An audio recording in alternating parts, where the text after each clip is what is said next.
E aí, galera, tudo jóia? Vamos dar início agora ao nosso esquenta para o aulão da PGDF. O aulão da PGDF vai acontecer no próximo dia 9 de julho, lá em Brasília, no Colégio La Salle.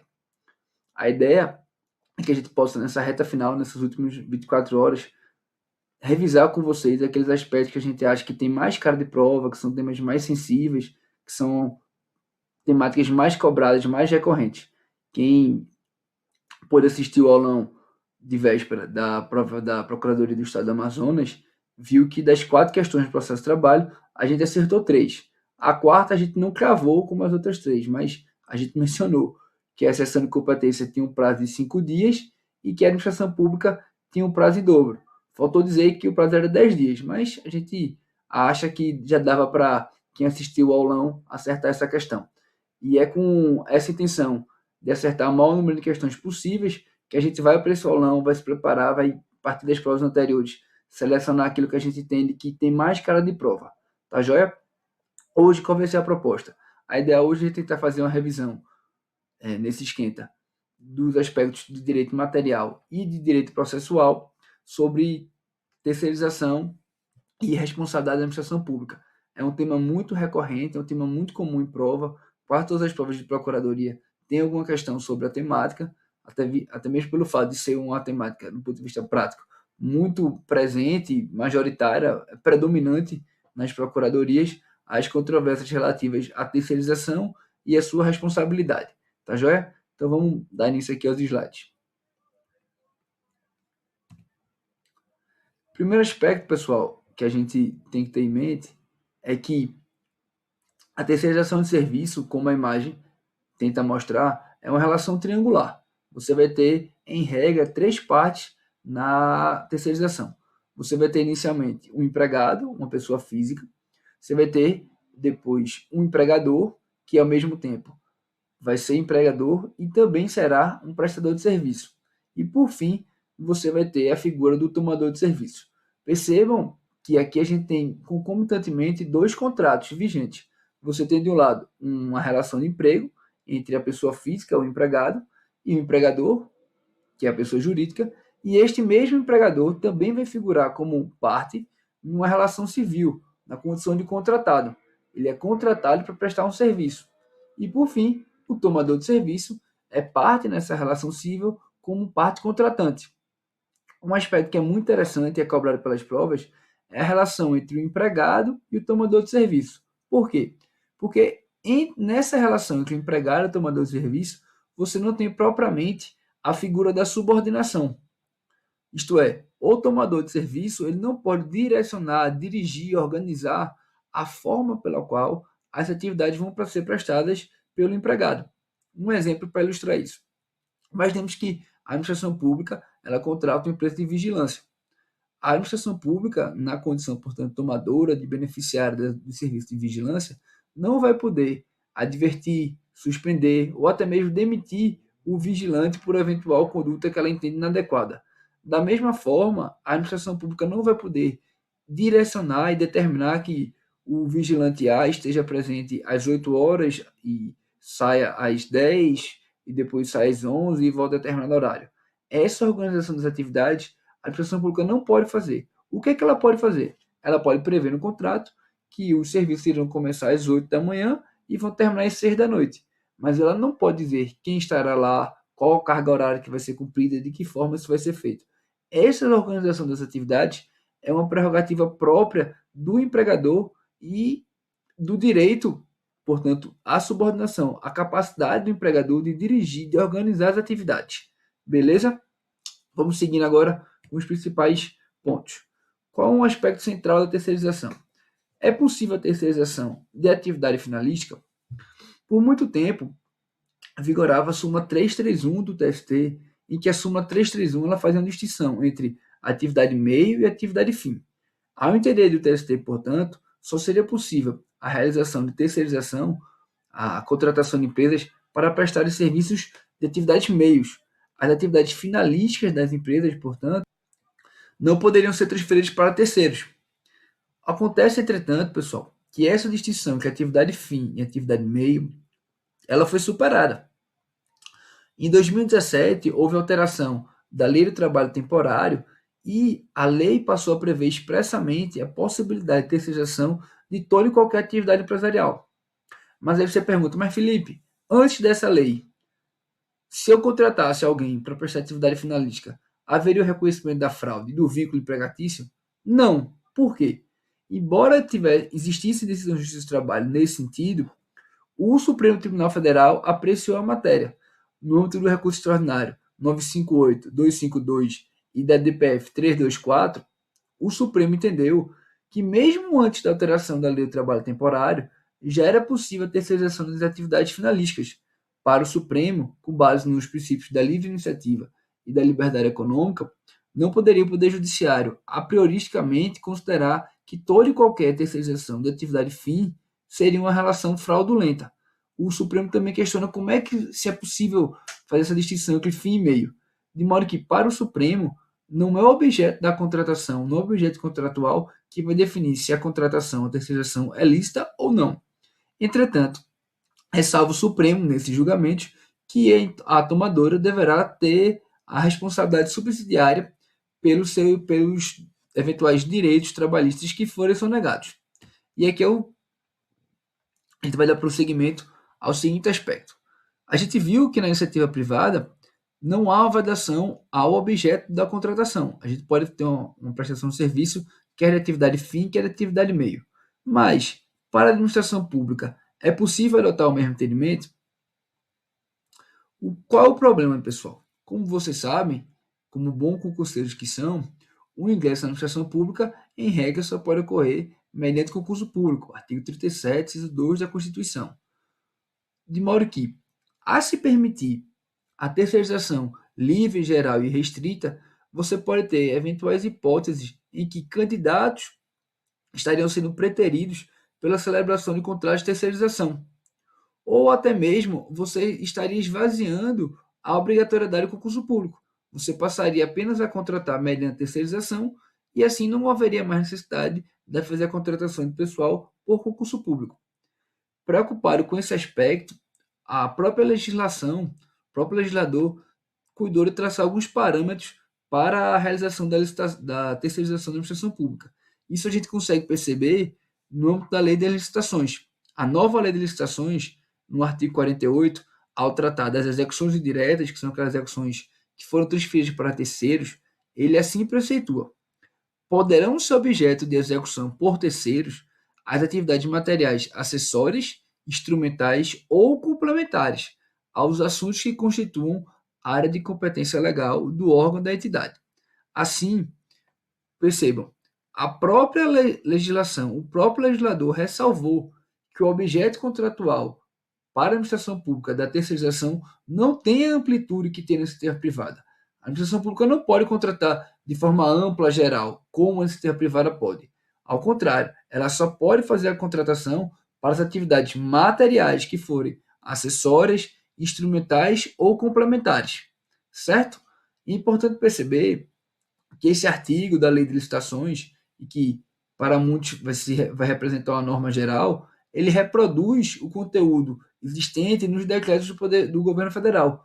Tanto o decreto 2271 de 97, como o decreto 9507 de 2018, ambos esse último, inclusive posterior à alteração da Lei do Trabalho Temporário, ele já determinava a mesma coisa, que é a transferência para a iniciativa privada. A execução indireta, ela não poderia ser ampla, ela poderia apenas contemplar aquelas atividades que fossem materialmente acessórias, instrumentais ou complementares às atividades de competência legal dos órgãos. Um exemplo para ilustrar isso: o Poder Judiciário não pode, por exemplo, mediante contrato de terceirização, contratar um escritório para que esse escritório faça as atividades de minuta de assessoramento de um magistrado.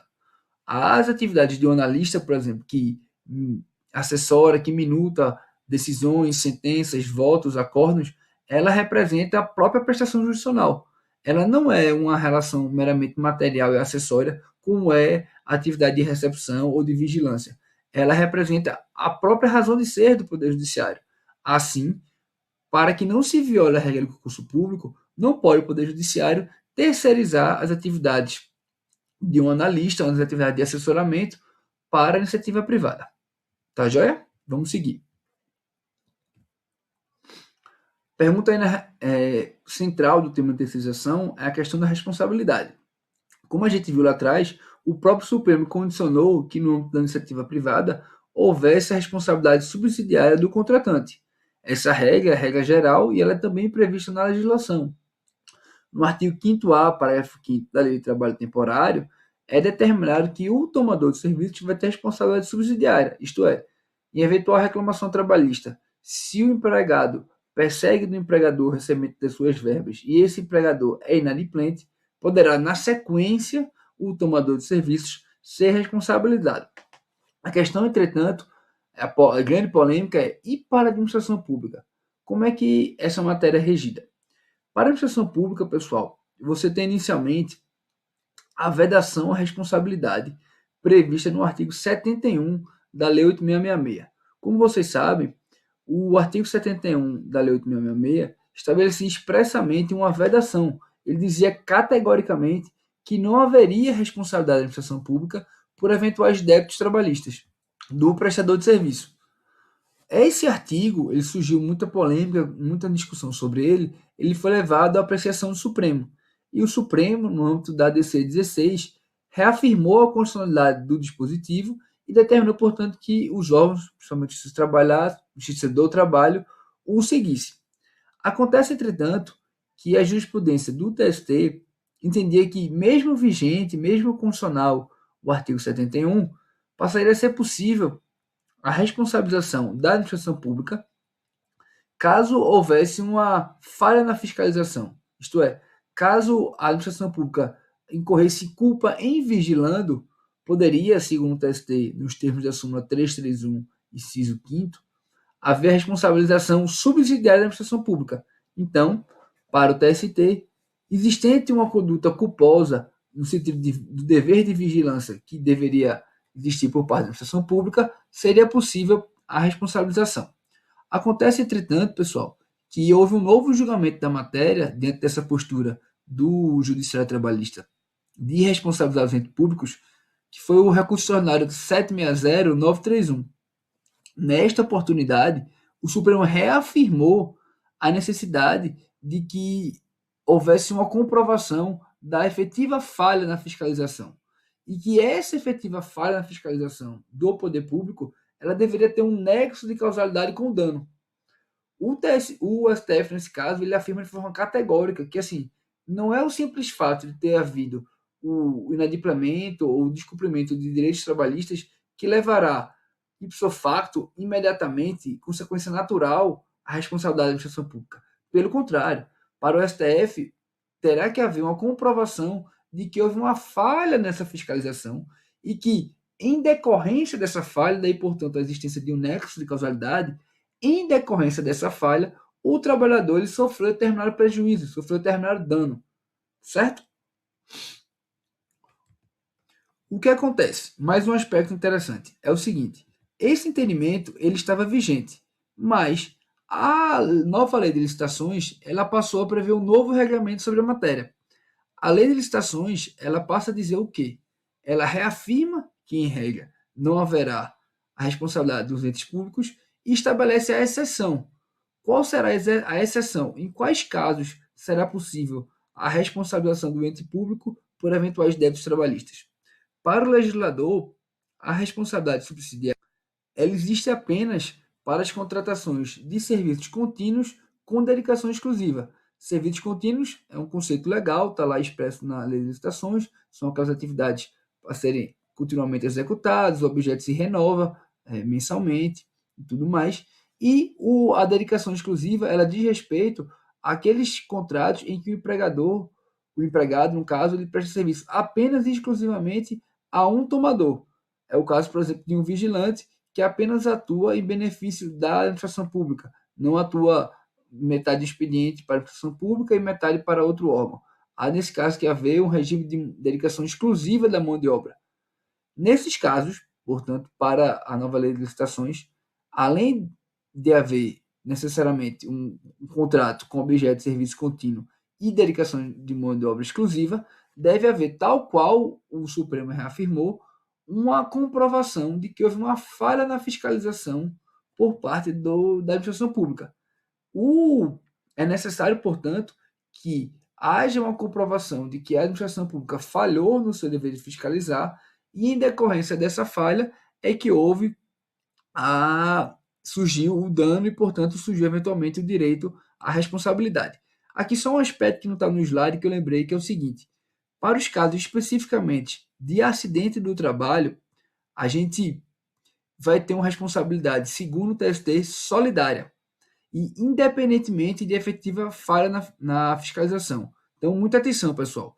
No que tange especificamente aos casos de acidente do trabalho, diferentemente dessa regra geral, a gente vai ter uma regra específica por se tratar do meio bem de trabalho, que, segundo a jurisprudência do ST, atrai a responsabilidade solidária do tomador de serviços. Tá certo? Voltando. Sobre a lei de licitações, tem uma pegadinha ainda, que é o seguinte: a lei prevê uma norma de caráter processual referente especificamente à prioridade na tramitação. Houve a inclusão do inciso 4º no artigo 1048 do CPC, de modo que as controvérsias relativas à aplicação da nova lei de licitações, elas terão prioridade processual. Isso é um detalhe que pode ser cobrado em prova de respeito a, eventualmente, uma controvérsia sobre o alcance das licitações, o conceito de serviço contínuo, até onde se aplica ou não se aplica. Eventuais controvérsias dessa natureza, segundo a nova lei de licitações e o artigo, no caso, o inciso previsto no Código de Processo Civil, elas terão necessariamente prioridade processual. Tá joia? Vamos seguindo aqui com a matéria. Questão central hoje que se bota para a administração pública e nessas controvérsias relativas à terceirização é: de quem é o ônus de provar a existência de fiscalização e de eventual falha por parte da administração pública? Como vocês sabem, o precedente supremo fala que só é possível haver responsabilidade da administração pública se houver uma falha na fiscalização. Mas a quem compete esse ônus? Os precedentes do TST de 2019 e 2020 entendem que esse ônus pertence à administração pública, ao tomador de serviço. Por quê? Segundo o TST, com base nos princípios da aptidão à prova e da vedação à prova diabólica, seria um ônus excessivo, um ônus desproporcional impor ao empregado o dever de comprovar que houve uma falha por parte da administração. Ao contrário, para o TST, a administração pública ela é a parte mais habilitada, porque é a parte que efetivamente fez aquelas condutas, ela exigiu através de ofício, ela exigiu comprovação de pagamento de salário, comprovação de pagamento de verbas rescisórias. Então, é a administração pública quem tem efetivamente os meios adequados para comprovar a fiscalização. Acontece, entretanto, pessoal, que essa matéria relativa a ônus da prova, e aqui vale um parêntese, ônus da prova, até onde eu aprendi na faculdade, era uma matéria de natureza infraconstitucional. Eu não me recordo de nenhum dispositivo na Constituição que fale especificamente sobre ônus da prova. Mas, a despeito desse caráter que me parece infraconstitucional, o Supremo Tribunal Federal reconheceu a repercussão geral nessa controvérsia. Quer dizer, o Supremo reconheceu que há repercussão geral na discussão sobre a quem cabe o ônus de provar a fiscalização da administração pública. Assim, o Supremo, no recurso 1298-647, que é o tema 246, vai julgar se esse ônus de comprovar pertence à administração pública ou se pertence ao empregado. A despeito dessa controvérsia no âmbito da repercussão geral, a gente pode visualizar, no ano de 2021, o julgamento por parte do Supremo de algumas reclamações constitucionais. E nessas reclamações constitucionais, o Supremo, posso citar, tem um julgamento do ministro Barroso, do ministro Rosa Weber, do ministro Alexandre de Moraes, em que os ministros reconheceram que o ônus da comprovação da falha na fiscalização pertence ao empregado. E é um raciocínio até um tanto quanto lógico. A falha na fiscalização ela é um fato constitutivo ao direito do autor. O autor alega que houve uma falha e que, portanto, a administração, em razão dessa falha, é que deve responder. Assim, o Supremo entende que, enquanto fato constitutivo, caberia ao empregado a comprovação desses aspectos, da existência de uma falha na fiscalização. Tá, joia? Vamos seguindo com a matéria. E aqui, pessoal, a gente vai já finalizando, a gente vai compartilhar com vocês algumas jurisprudências relativas à temática da terceirização que a gente entende que são importantes. Primeiro, se há uma relação contratual, um contrato comercial, e não propriamente uma prestação de serviço, haverá responsabilidade da administração pública? Qual era o caso em análise no TST? Pensemos que o município ele contrata uma empresa para fornecer merenda escolar. Neste caso, no caso em que o município contrata para o fornecimento de merenda, há uma relação de prestação de serviço? Há uma relação de terceirização? Não, pessoal, não há. Nesse caso, a administração pública ela contrata diretamente um produto. Ela exige uma relação puramente comercial. Não há por parte da administração pública a exigência que determinadas pessoas, determinados empregados executem as atividades, o fornecimento da merenda no âmbito das escolas. Pelo contrário, é um contrato puramente de fornecimento, é um contrato de entrega de um produto. Assim, nesse caso em que há uma mera entrega de um produto, que não há propriamente um contrato de prestação de serviço, um contrato de terceirização, entende o TST que não pode haver responsabilidade do ente público. O ente público, nesse caso, não terceirizou propriamente uma atividade. Ele apenas fez a contratação para que um produto, para que uma mercadoria fosse entregue. Assim, não há, ao entender do TST, a necessária o vínculo de terceirização a ensejar a responsabilidade trabalhista subsidiária. Tá joia? Aqui, vejam, a gente está nem discutindo se teve falha ou não teve falha. Aqui, mesmo que eventualmente pudesse ter falha, você não pode ter uma responsabilidade, porque não é propriamente um contrato de prestação de serviço. É puramente uma relação comercial. Certo? Outro aspecto interessante julgado pelo TST é referente a um caso específico, se haveria nesse caso específico ou não a falha na fiscalização. O caso se referia à ausência da administração pública no procedimento de rescisão contratual. Houve a rescisão de um empregado que prestava o serviço à administração e a administração, na condição tomadora, não participou do procedimento de rescisão. Nesse caso, em que a administração pública não participa do procedimento de rescisão, tal ausência da administração pode, por si só, caracterizar falha, entendeu o TST que não, que o aspecto central, o aspecto fundamental para avaliar essa responsabilidade ou não da administração pública, ele reside na conduta ao longo do contrato. Então, no caso concreto, a administração pública tinha efetuado vários procedimentos ao longo da execução contratual de fiscalização. Então, diante dessa conduta reiterada da administração de fiscalizar durante a execução contratual, não é a simples falta, não é a simples ausência no procedimento de rescisão que vai ensejar automaticamente a sua responsabilização. Vejam, a se adotar o entendimento contrário, você estaria dizendo que em toda e qualquer rescisão contratual de um empregado que prestou serviço à administração pública, essa administração pública deveria participar do procedimento de rescisão, deveria fazer digamos, uma espécie de homologação. Isso seria inviável, basta pensar na multiplicidade de contratos de vigilância que se tem. Então, o TST entendeu que, neste caso, a simples ausência da participação da administração na rescisão contratual não caracteriza uma conduta culposa e, portanto, não enseja a sua responsabilidade. Por fim, mais dois aspectos dessa feita da jurisprudência do STF. Como eu expliquei para vocês antes, inicialmente a gente teve sobre o artigo 71 da Lei 866 o julgamento da ADC 16. A ADC 16 era um julgamento em concolho consencar e constitucionalidade. Como vocês sabem, o descumprimento de eventual decisão em concolho consencar e constitucionalidade permite seja o cabimento de uma reclamação constitucional. Entretanto, o que aconteceu? Esse precedente da ADC 16 ele foi substituído pelo recurso extraordinário 76931, em que o Supremo ele reafirmou a decisão do ADC, mas deu novos contornos, deu novos elementos. Assim, segundo o próprio Supremo, dentro dessa substituição do julgamento da ADC 16 pelo recurso extraordinário, haveria uma substituição do precedente e, por consequência, do próprio cabimento da reclamação constitucional.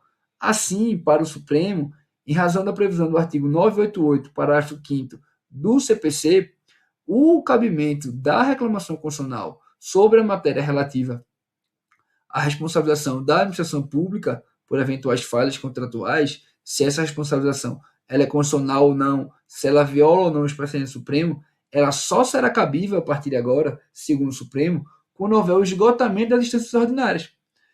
Quando a gente tinha um controle concentrado, não havia essa exigência. Entretanto, em razão do artigo 988, parágrafo 5º do CPC, o cabimento da reclamação constitucional ele está condicionado ao esgotamento das instâncias ordinárias.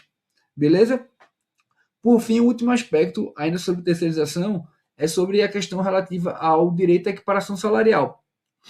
O Supremo foi provocado no seguinte aspecto.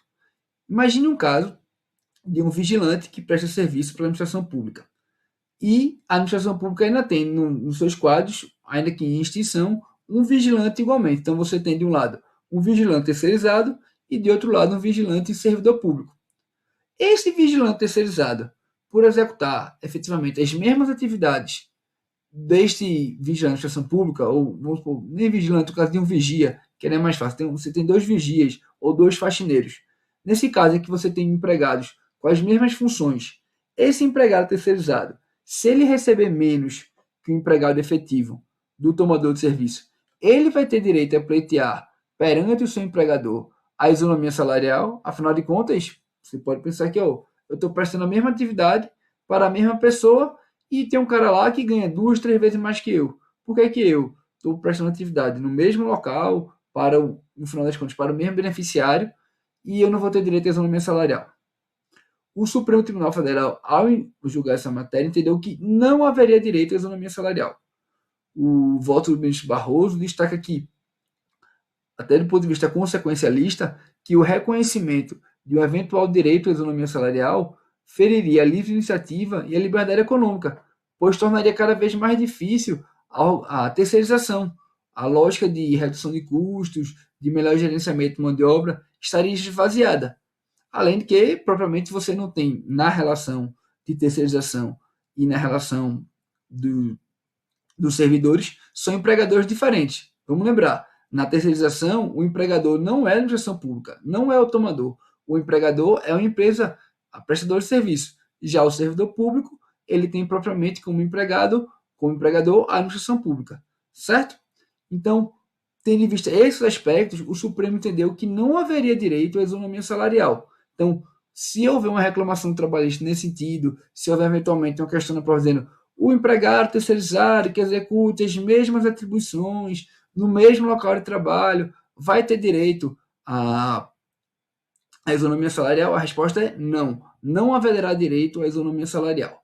Beleza? Pessoal, é isso. A gente tentou, nessa aula, dar uma revisão panorâmica dos principais aspectos de direito material e direito processual sobre responsabilidade trabalhista e terceirização, mais aspectos e assim, de forma mais rápida, mais pontual, abarcando maior quantidade de conteúdo, a gente vai ter no dia 9 de julho, lá no Colégio La Salle. Estou esperando vocês. A gente vai preparar, tentar abarcar mais matérias, aspectos mais pontuais, para que vocês possam ter um desempenho legal. Tá joia? Contem conosco. Qualquer coisa pode falar no Instagram. A gente está à disposição para tirar qualquer dúvida. Um abraço.